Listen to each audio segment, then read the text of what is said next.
Sorry, लेकिन मैं fish नहीं खा सकती। मुझे सिर्फ सैलेड ला दीजिए। हरगिज नहीं। इन दिनों तुम्हें अपने खाने का ख्याल रखना होगा। मेरा मतलब है हर चीज थोड़ी थोड़ी खानी चाहिए, बच्चे के लिए अच्छा होगा। सर्व करें आप। शुक्रिया आपका। मुझे ये खाना देकर उल्टी महसूस होती है। मैंने सुना है कि शुरू के महीने ऐसे ही टफ गुजरते हैं। हाँ तुर्कान, तुम उम्मीद से हो ये किसी को मत बताना। मेरा मतलब है कि कुछ महीने गुजर जाएं, उसके बाद बताना ही मुनासिब होगा। हम खुद बताएंगे सबको, है ना उज़ैर? ठीक है। यहाँ तक के मीने को भी ना पता चले।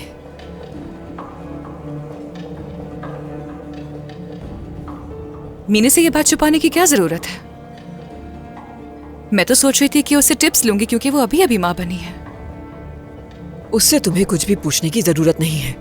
मीने के साथ उसका शौहर मौजूद नहीं है, यानी उसे हसद भी हो सकती है, नजर भी लग सकती है उसकी।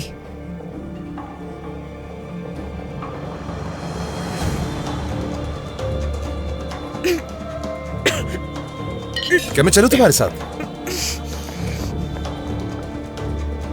ये इस तरह कब तक चलता रहेगा? अम्मी प्लीज आपसे गुजारिश है कि आप तुर्कान के साथ अपना रवैया ठीक रखेंगी और मोहतात भी रहेंगी। ठीक है, चुप हो जाती हूँ। बहुत शुक्रिया आपका। मैंने तो पूछा ही नहीं, तुमने इसकी जिद्दी माँ को कैसे राजी कर लिया इसे अपने साथ लाने के लिए? अगर सच कहूं तो उन्हें कायल नहीं कर सका था, जबरदस्ती लेकर आया हूं इसे। तुर्कान का हाथ थामा और इसे लेकर आ गया। शाबाश, बहादुर शौहर को ऐसा ही करना चाहिए। शाबाशी वाला काम नहीं किया मैंने। देखिए, आपका तुर्कान और उसके खानदान के साथ जो मसला है उसे जल्द हल करें। मुझे तुर्कान के खानदान से कोई मसला नहीं है। जानते हो तुम, मीने की वजह से वो नफसियाती हो गई थी। उस मसले को कैसे हल करना है जानता हूं मैं। कैसे हल करोगे? क्या सोचा है तुमने? मीने की अम्मी को फोन करने का सोच रहा हूं। हाँ, बस इसी की कमी थी। वो लोग अलग घर में रहेंगे। मुझे लगता है कि यही ठीक रहेगा। अच्छा ख्याल है। बस मीने को समझाने की कोशिश करो। और हाँ, नसरीन साहिबा ने कॉल की थी, मुझसे मिलना चाहती हैं वो। किस लिए? मेरे ख्याल में तुम दोनों की कशीदगी के बारे में बात करना चाहती हैं, लेकिन मैं अपनी पूरी कोशिश करूंगा कि वो अपनी नाराजगी खत्म कर दें और तमाम रंजिशें भुलाकर एक हो जाएं। यहां तक कि सादिक साहब से भी बात करूंगा इस बारे में। अब तो हमारा पोता भी आने वाला है।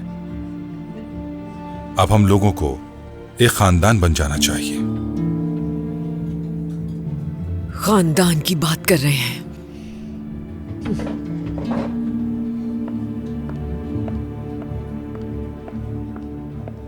क्या अम्मी शुरू से ही ऐसी हैं? हाँ बिल्कुल। तुम ठीक तो हो ना? जी ठीक हूँ, शुक्रिया। देख रही हूँ कि हम दोनों ने अच्छी तरह सबक सीख लिया है। तुम्हें ऐसी चीजें नहीं करनी चाहिए जिनसे तुम्हारा ताल्लुक ना हो, ठीक है? शायद आपने भी सबक सीख लिया होगा कि मुझे दोबारा हाथ नहीं लगाएंगी। लेकिन मैंने सीखा कि तुम पे नजर रखूं हमेशा। रोशन साहिबा, मैं उस घर में वापस इसीलिए आई हूँ ताकि उमर आपके और मेरे दरमियान पिस करना रह जाए और परेशान ना हो। और अब तो मैं उम्मीद से हूँ, ये आप जानती हैं। हाँ, उम्मीद से हो, इसीलिए तुम्हारे लिए यही बेहतर है कि तुम मेरे साथ रहो। यही अच्छा है। तुमने वापस आकर बहुत अच्छा किया है। शायद आप समझी नहीं कि मैं क्या कह रही हूँ। दोबारा बताती हूँ, मैं वहाँ सिर्फ आर्जी तौर पर आई हूँ, तब तक जब तक आप सेहतयाब नहीं हो जाती। लेकिन आप शायद ठीक हो चुकी हैं। बीमारी का बहाना करके आप उमर को ज्यादा देर नहीं रोक पाएंगी। मेरे साथ तमीज से बात करो। इस डिनर पर आकर मैंने एक कदम बढ़ाया। तुम भी अगर अपनी हद में रहोगी तो कोई मसला नहीं होगा। खामोश रहकर मेरी इज्जत करना सीखनी होगी। जब आप लोगों की इज्जत करना सीख जाएंगे तो वो भी आपकी इज्जत करना शुरू कर देंगे।